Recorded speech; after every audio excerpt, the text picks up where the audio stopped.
বন্ধুরা, কই আমার ইলিশ প্রেমীরা, এই যে দেখো, আজ আমাদের এবছরের প্রথম ইলিশ মাছ এনেছে।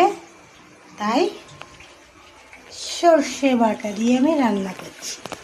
জানি না কেমন হবে, তা বলছি কে কে ইলিশ মাছ খেতে ভালোবাসো চলে এসো।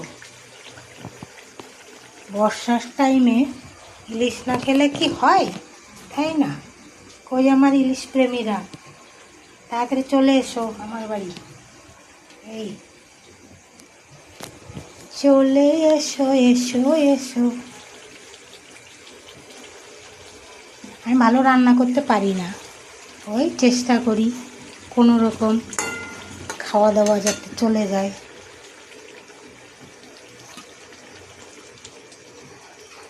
এই মাছগুলো দিয়ে দিলাম, একটু নাড়াচাড়া করে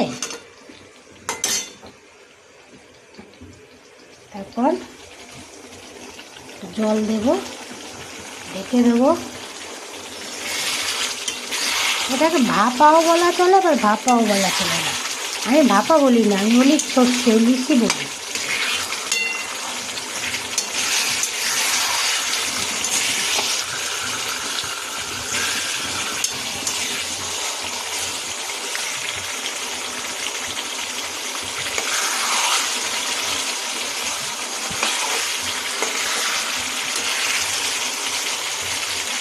এবছরের প্রথম ইলিশ আমাদের বাড়িতে এসছে, কিন্তু মনটা একটু খারাপ লাগছে। ছেলেটা বাড়িতে নেই না, ছেলেটা ইলিশ খেতে খুব ভালোবাসে। তারপরে ভাবলাম ওর বাবা এনেছে, রান্না করি। ছেলে যখন আসবে তখন আর একবার আনতে বলবো, তখন আবার রান্না করবো বাবুর জন্য। বেশি বড় পাইনি, ছোটোর মধ্যে এনেছে। দুজন মানুষ তো আমরা, কি আর করা যায়। ওই জন্য বেশি পেঁয়াজ বাড়িয়ে দিলে হবে না, একটু একটু ওলট পালট করে দিয়ে তারপর ঢাকা দিয়ে দেবো। হালকা জল দিয়ে ঢাকা দিয়ে দিলে হয়ে যাবে আমার সর্ষে ইলিশ। তা তোমরা যদি কেউ খেতে চাও চলে আসতে পারো আমার বাড়িতে। আর যদি আমার ভিডিও ভালো লাগে তাহলে একটু কমেন্ট করে যেও, পাশে থেকো, পারলে একটু শেয়ার করো। ধন্যবাদ সকলকে আমার পাশে থাকার জন্য, আমার ভিডিও দেখার জন্য। বেশি ঝামেলা নেই ইলিশ রান্না করায়, খুবই তাড়াতাড়ি আর খুব সহজ।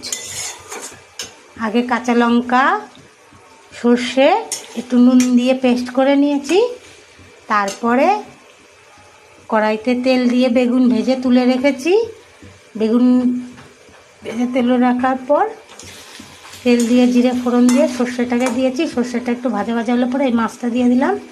এবার একটু উলট পালট করে জল দিয়ে দেবো। জল দিয়ে একটু ঢাকা দিয়ে দিলেই হয়ে যাবে। লাস্টে কাঁচা লঙ্কা আর কাঁচা সর্ষের তেল দিয়ে নামিয়ে দেবো আমার সর্ষে ইলিশ। ধন্যবাদ সবাইকে।